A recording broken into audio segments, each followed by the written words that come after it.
Raptors fans have waited for this moment, but it appears as though the Scottie Barnes leap is finally here. So, what has the player really changed about his game from last season that's allowing him to break out? Let's get into it.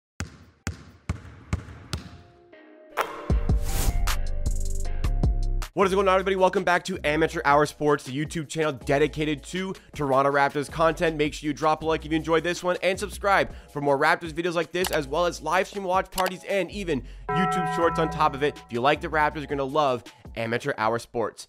It was yet another dominant display by Scottie Barnes in the thrilling comeback win by the Raptors over the San Antonio Spurs in a game in which they were down by 19 points going into the second half.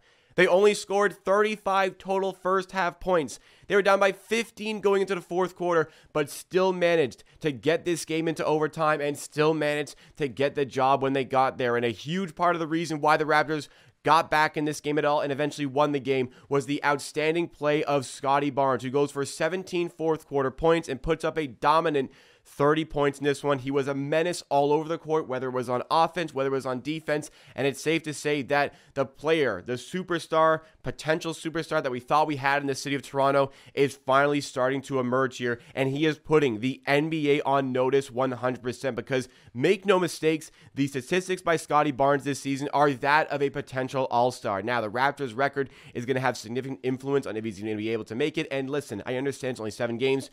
Don't want to jump the gun here, don't want to be too reactionary, but these stats are outstanding, and this looks like a player who has completely transformed his game compared to last season. So far this season, he's averaging over 22 points per game, almost like right under 10 rebounds a game at 9.9, nearly 6 assists per game, and he's doing so incredibly efficiently, averaging well over 50% shooting from the field and well over 40% shooting from 3 at just above 42%. And hey, adding in the defensive statistics as well is a welcome sight for the player. 2.1 blocks per game and 1.1 steals per game. He has been a menace all over the court for this Toronto Raptors team, and it's a very, very welcome sight. Maybe there was some slight doubts about the real ceiling of this player last season after his Rookie of the Year campaign. I mean, the sky was the limit for the player, and it remains sky the limit even despite last season being not necessarily a diminished season, not necessarily an improvement season, but it felt as though there was a lot more that Scottie Barnes could give for this team and maybe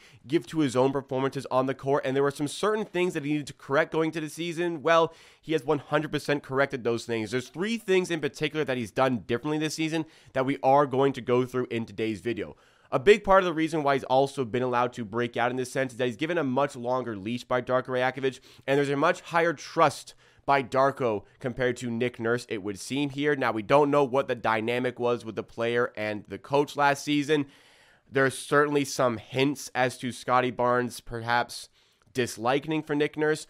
These are all inferences, this is all speculation, but his comments after the Raptors lost to the 76ers about Nick Nurse and Nick Nurse's return to Toronto made it seem like there was a little bit of bad blood there. There is definitely no bad blood right now between Scottie Barnes and Darko Rajakovic, but we're not putting it all on Nick Nurse as well, because we also have to recognize the fact that Scottie Barnes' game and the way he plays has completely been revitalized compared to last season. So what is Scottie Barnes doing differently that is allowing him to break out into this near all-star status right now, and potentially the Raptors record, if it's good enough, this player very well could be an all-star with statistics like this, doing it all over the court and specifically doing it in fourth quarter big-time scenarios on top of that. The first thing that needed to change for Scottie Barnes this season, and he made a point of it in the offseason, he recognized this was an issue, worked on it, and you can clearly see the differences that it's making. It's the conditioning. It's the motor. Scottie Barnes is a player who operates with a high motor, and when he's playing at his best,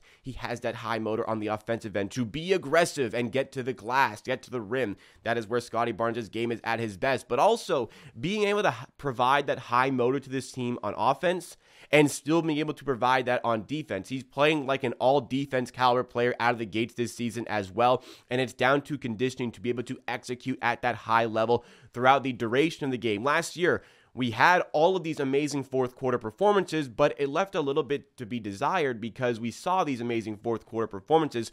Why didn't we see it as much in the first 3 quarters of the game? Now, it's not a bad thing that your young star is an amazing fourth quarter player. We just wanted to see a little bit more consistency throughout the 48 minutes, and we are very much seeing that this season, even with high minutes going through because Scottie Barnes is very much getting those minutes with the bench unit in Darko Rajakovic's scheme. It's working a lot better going Barnes plus OG and 3 bench players rather than Barnes plus 4 bench players. And we went to that in that game against the Spurs, made a big difference to the team in general, and also made a difference to Scottie Barnes' game. So the conditioning is a massive thing that's been worked on by the player. And with that conditioning, as I mentioned within that point there, the second big thing that he's doing differently is being aggressive, getting to the rim.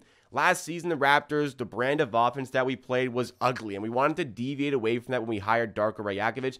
It was a very isolation-driven game, and a lot of it just resulted in bad shots being taken, some of which by Scottie Barnes, where he would take shots in mid-range. Yeah, if you want to be a star in the NBA, you want to be one of the better players in the NBA, you need to have that in your bag from time to time just to keep the defenders guessing. But ultimately, like the best mid-range guys in the league are averaging around 42% from that area. That's still an inefficient shot relative to effective field goal percentages. Shooting 42% from 2, you're much better off fighting your way to the rim, even taking a more difficult shot at the rim from time to time. And that's what he's doing. He's no longer settling for shots. He is getting to the rim, finishing, and using his body a lot better. The first game was a little bit of a worry for me because he still wasn't quite using his body in the paint to get those easy looks. He was still trying to go around contact. In the 6 games after that, he has been excellent at doing this, being aggressive, getting to the rim, and showing that aggression. Look, yesterday may not have been the best example. He had 17 fourth quarter points after all, but throughout this season, we've seen a much more assertive, much more aggressive, much more confident Scottie Barnes in getting to the rim. The third thing that he needed to change, and we were kind of just praying for this one. We didn't know this was going to come, and look, 7 games is a very, very small sample size relative to the 82-game NBA season, but a big thing that he needed to work on that if he got there, it would completely unlock his game and unlock so many other aspects for this Raptors team on offense. It's the shooting. We were hoping very much that, we weren't asking for the world. We were asking for a low 30% from 3, low 30s percentage shooting from 3. In his rookie season, he averaged right about 30%. In his second season, he was just under 30%. We were asking 32, 33%. He has the capabilities of doing that. The shooting form is getting better. They're working on shooting, but he really needs to hone in on this part of his game if he truly wants to get to the next level. And so far this season, he looks like a player with so much more confidence to stroke it from the outside. It's not just about, look, the catch and shoot ones that are going down. Yes, that is going to be the primary focus for this team, but the confidence a lot of the time here to pull up off the dribble as well, to pull up somewhat early in the shot clock as well. And the fact that they're falling here is just an amazing sight to see. It's going to be a complete and utter nightmare for opposition defenses to deal with Scottie Barnes if he's knocking down threes. Because if you actually have to go play up on him on the outside as well, that's just going to make blowing by you and getting to the rim that much easier for him. It's spacing the floor for his teammates. Again, it's only 7 games, but the signs are there. The form is there. And it feels like, look, I'm not counting on 42.1% being the average throughout the entire season, but can we even tick that low 30s up a little bit? Can we get to close to league average, above league average even with Scottie Barnes shooting? Like, can we go to 36% even on 3-point opportunities this season? The early indication is that that is going to be the case. So the 3 biggest things that have changed for the player. It's the conditioning. That conditioning has allowed him to be more aggressive, more consistently, and it's the shooting, providing him more space to his game and more space for his teammates. So Scottie Barnes this season is absolutely emerging as perhaps the top player in the Toronto Raptors. Not ready to say he's better than Pascal Siakam, although we've seen a torrid run of games from Pascal to start this season.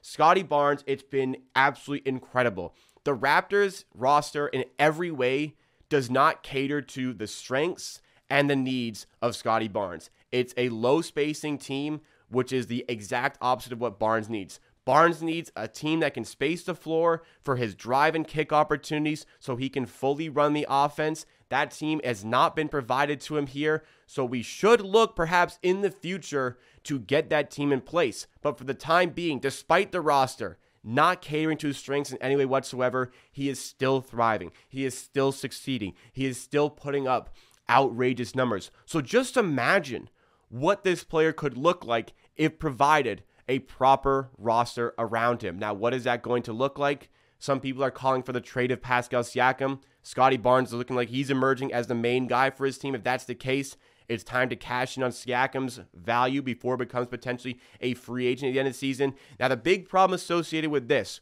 you can want to build this team around Scottie Barnes. You can want to trade Pascal Siakam to make that happen, but you cannot do that at the expense of taking a bad return on Pascal Siakam. But that conversation about Siakam and what the Raptors need to do for him is a conversation for tomorrow. What do you guys make of Scottie Barnes to start to the season? How sustainable is this really? Do you think he can pull off an all-star appearance in his third season in the NBA at 22 years old? That would be amazing, but let me know if you think you can do it in the comments down below. Drop a like if you enjoyed this video.